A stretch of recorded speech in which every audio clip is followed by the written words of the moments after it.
Emily married Ethan, so you two have nothing to do with it, right? Emily, my son's fiancée, said with a smile, looking at Mike and me. You two are strangers to me, so I won't be living with you or taking care of you. I was shocked by her blunt words. As she spoke, Emily's parents stood by, nodding as if to agree completely. Emily is our precious daughter, and we've raised her with care. We can't allow her to take care of someone else's family, Emily's mother said in a sharp-tongued tone. Though I was taken aback, I answered politely, I understand. Mike and I hadn't thought for a second that we need Emily to take care of us. Yet I thought there was no need for her to say it that way. Moreover, who repeats strangers during a family introduction? I felt a little uneasy, but what Emily's true character revealed at that moment was just the beginning. My name is Michelle, and I'm 71 years old this year. My family includes my husband Mike, who is a year older at 72, and my son Ethan, who turns 42 this year. Ethan, perhaps because he's an only child, has a gentle and relaxed personality. After graduating from Science Graduate School, he works in research at a major manufacturer. After getting a job, he started living alone comfortably in a condominium near his company. Judging by the rather upscale condominium, it seems he's earning a decent salary. I'm not worried about that, but as a parent, I also hope he finds someone nice to settle down with. Of course, it's Ethan's choice, and I can't force him. That's when it happened. Ethan casually came home and reported, a little shyly, Actually, I'm dating someone right now. I'm thinking of getting married. I want to introduce her soon. Mike and I were surprised, as he had never shown any interest in women before. Sure enough, I must admit that I felt relieved. Well, isn't that wonderful? I said. These days, the number of single people is increasing, but if you found a good person, nothing could be better. So what's this person like? Mike and I eagerly asked Ethan. We'll be having a family introduction with her parents soon, so I'll introduce you to her then. Ethan said with a smile. Our conversation was livelier than ever with Ethan. That sounds exciting, I said nonchalantly, letting my imagination wander about who this person might be, without knowing the kind of person Ethan's partner would turn out to be. Eventually, the day of the meet and greet arrived. The location was chosen by the other parents, and it was to be an upscale fine dining restaurant. We, who weren't accustomed to such formal places, were very nervous on that day. Finally, Ethan's girlfriend and her parents arrived. Her name was Emily, 32 years old, 10 years younger than Ethan. With her charming demeanor, shiny hair, and what looked like expensive clothing, she made an impression. I'm Emily Thompson. Nice to meet you, Emily greeted crisply. Her parents, too, were dressed in high-end clothing, which made me think she must come from a well-to-do family. As it turned out, her parents run a company, and Emily works there as well. Ethan and Emily met through a mutual acquaintance, it seemed. Soon the food was served, and we talked about the wedding and other things as the family introduction went smoothly. I was thinking to myself how wonderful it was that Ethan had found a good person when something happened. Oh, but these formal meetups are so stuffy, don't you think? I told them I didn't think it was necessary. Emily suddenly said, her voice shifting. I tilted my head, confused for a moment. I just married Ethan, so you two are not related to me, Emily continued, smiling at Mike and me. You two are strangers to me, so I won't be living with you or taking care of you. I was shocked by Emily's sudden words. Emily's parents seemed to agree, nodding their heads. Emily is our precious daughter, and we can't have her taking care of someone else's family, Emily's mother declared firmly. Feeling shaken, but maintaining composure, I responded carefully. I understand. Just to be clear, We haven't discussed living together or anything like that. We don't plan on it. And we have savings for our care, so we're considering using a facility in the future. I don't think Ethan or Emily will be burdened with anything." "Oh, that's good to hear.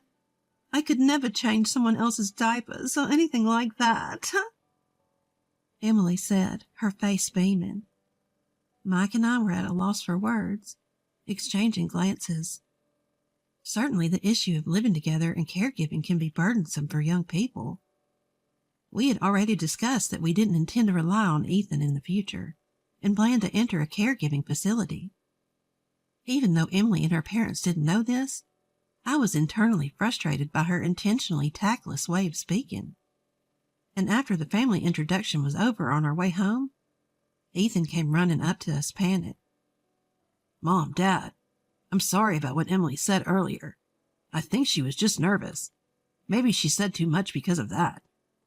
Ethan tried to cover for her, but all I could say was, "Well, it's fine. But she's a very frank child, isn't she?" We had our thoughts, but Mike and I understood that people nowadays are more likely to express their opinions clearly.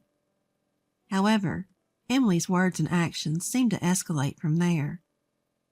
It appears that Ethan and Emily decided to move forward with the preparations for the wedding. I talked to Ethan on the phone briefly, and he told me that the venue was in Emily's hometown, and the dates were all set according to Emily's convenience. None of Ethan's wishes seemed to have been fulfilled. Mike, having a bit of trouble with his legs, had suggested, "Wouldn't it be better to have an accessible venue?" But it seems he was overridden by the desire for a venue with beautiful decor. "Are you okay with that?" I couldn't help but ask, concerned. "It can't be helped. The wedding is mainly about the woman. Sorry to Daddy, though." While that was indeed true, I became a little worried as Ethan's wishes were being entirely ignored. "I need to prepare for the ceremony now. I'm busy, so I'm going to hang up." As Ethan was about to end the call, I asked hurriedly, "You're busy, but Emily is helping, right?" Emily is busy attending bridal beauty treatments, so I'm in charge of the details." "I see."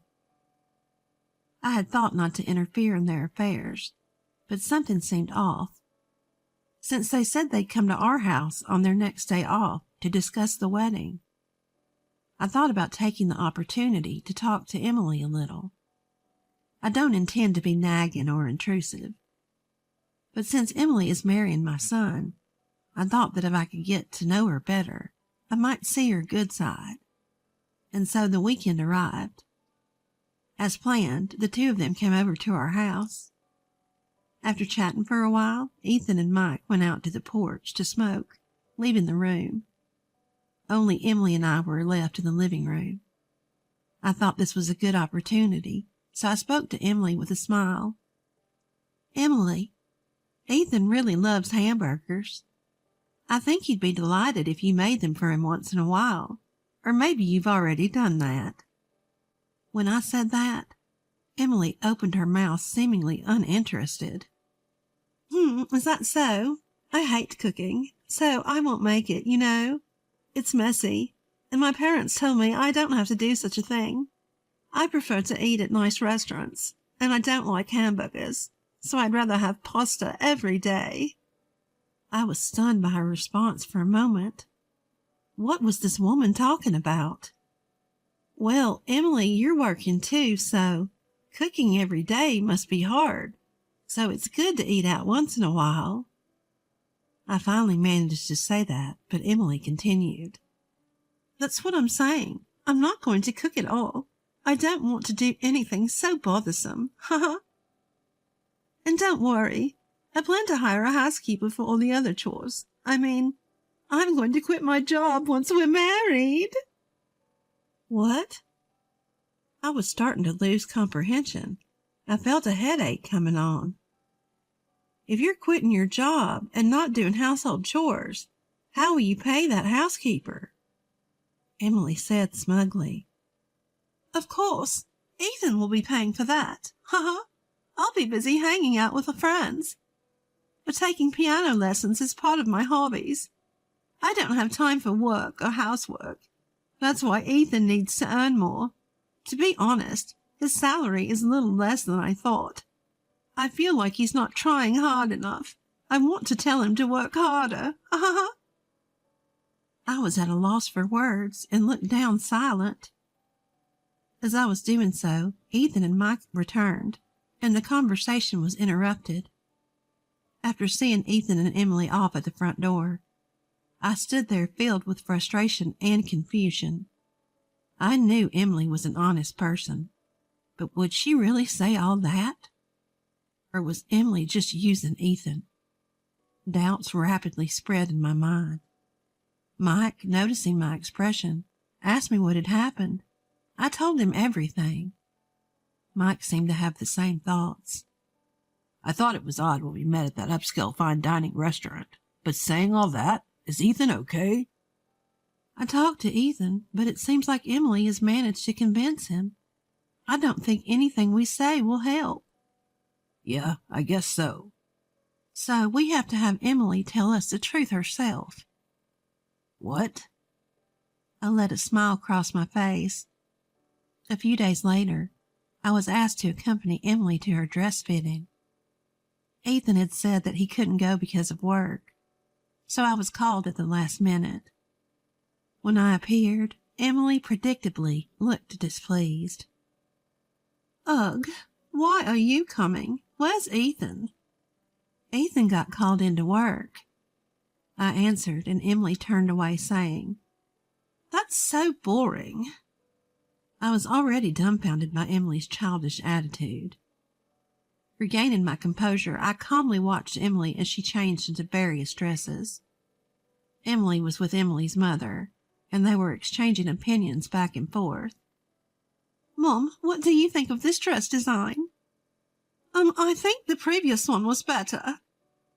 You're right. The shoulder line isn't quite right. They seemed to have no regard for me, continuing their conversation just between the two of them. Even when I tried to engage them in conversation, they answered curtly. Emily's attitude was getting worse and worse, I thought to myself. Moreover, it seemed that Emily had been raised incredibly overprotected. Listening to their conversation, Emily was constantly asking her mother, Mom, I can't do that. Can you do it for me? Each time, Emily's mother would simply comply, saying, Sure, sure. Considering this behavior, it made sense why she didn't cook. I can't quite let go of the previous dress. Take a picture, will you? Emily spoke to her mother, but I held up my mobile phone with a smile. I'll take the picture for you. Really, Auntie? Do you even know how to use a mobile phone? Make sure to send it to my mobile phone once you're done.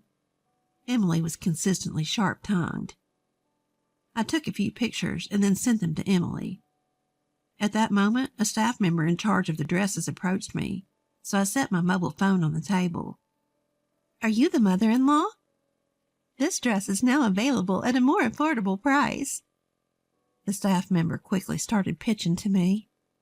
I responded vaguely and brushed it off, but Emily and Emily's mother, thinking I was focused on the conversation with the staff, started talking freely.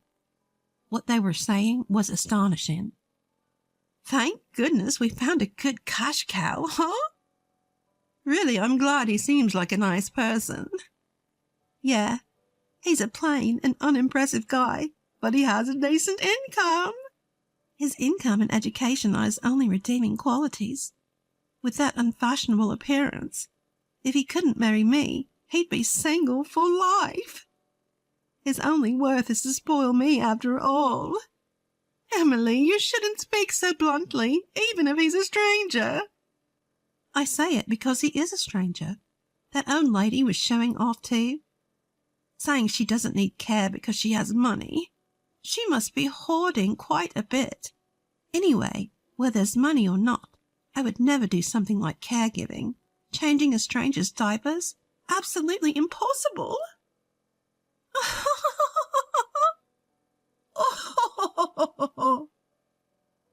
As Emily laughed saying that, Emily's mother also started laughing. Being spoken about so openly, I felt more astonished than angry. Emily indeed showed her terrible true nature. I ended the conversation with the staff and turned back to Emily and her mother. I have plans for today, so I'll be heading home. Is that so? Thanks anyway. Emily responded indifferently, not even looking at me. Leaving the chattering duo behind, I walked out of the dress shop. If they consider me a stranger, I won't hold back either. My plan was already in motion. That night, Ethan and I were visiting Emily's house. It was my first time at Emily's house, and I was surprised. I had heard that Emily's house was a fairly large single-family home, and indeed it was spacious, but it was completely neglected. Weeds were going wild, and the window glass was cracked. What's going on, Ethan? You said you wanted to see me all of a sudden. Emily, coming out of the house, answered nonchalantly. I need to talk to you. Ethan spoke quietly. Ugh, it's late, and this is a hassle. Let's do it tomorrow. I really need to talk to you. It's important. Ethan, who's usually gentle, was persistent and spoke in a strong tone this time. Were you after my money? What? What are you talking about? Suddenly? There's no way that's true. What's happened, Ethan? Emily started to panic. I didn't think it was true either, but then I heard this. Ethan said that and took out my mobile phone. He pressed the play button on the recording app. Then Emily and Emily's mother's voices were heard. As Emily listened, her face turned pale. Yes, I had recorded their conversation while matching today's outfits. I played it for Ethan after we got back home. I explained it to Ethan myself at first, but he didn't believe me. However, when he heard the certain proof of their conversation, he seemed shocked. I felt sorry for him, but I thought this was the only way to wake him up.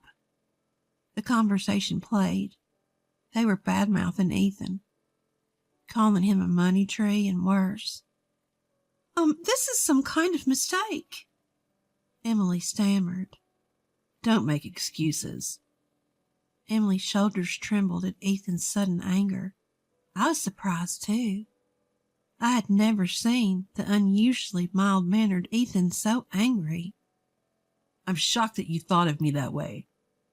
Even when you did whatever you wanted, I tried to bear it, because I wanted to do my best to meet your wishes. But you never had any affection for me.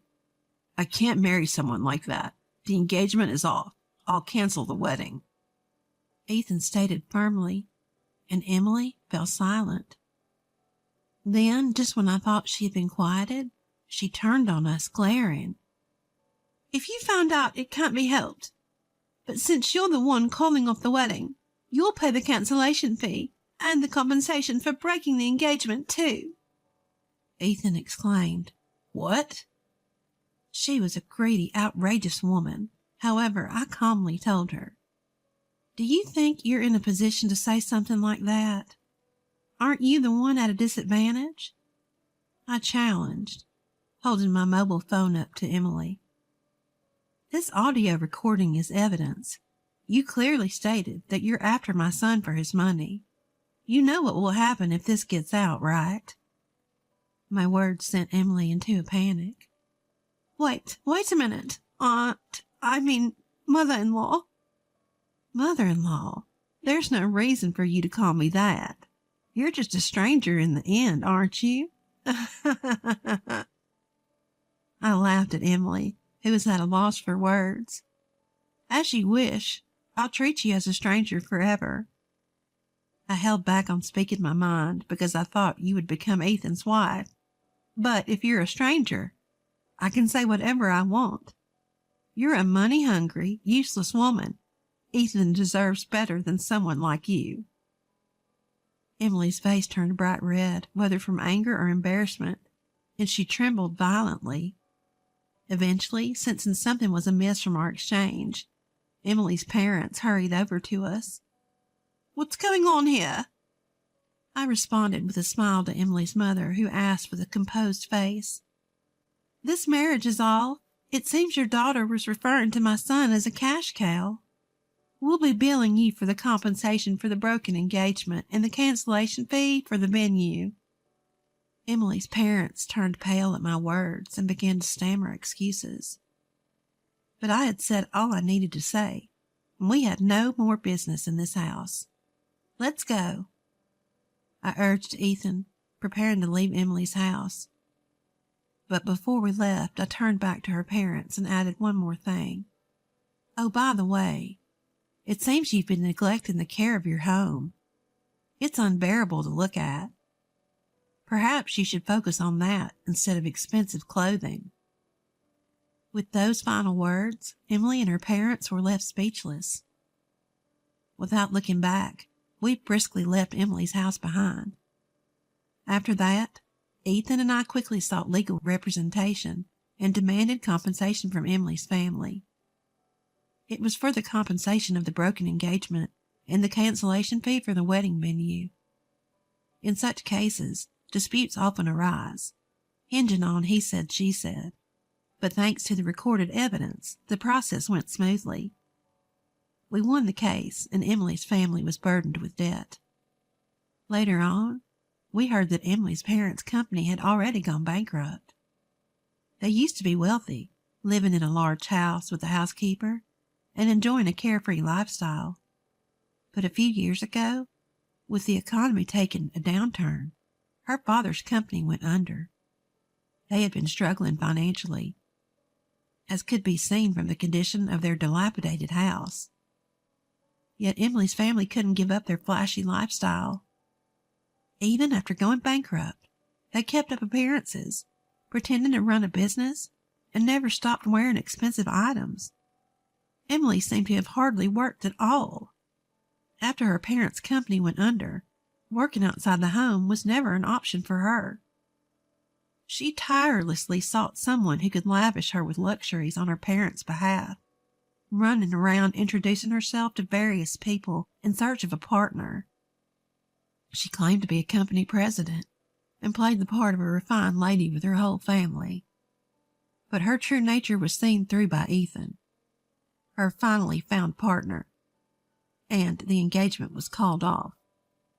After that, she approached various men, but her true identity was always discovered, and now it seems no one wants to associate with her.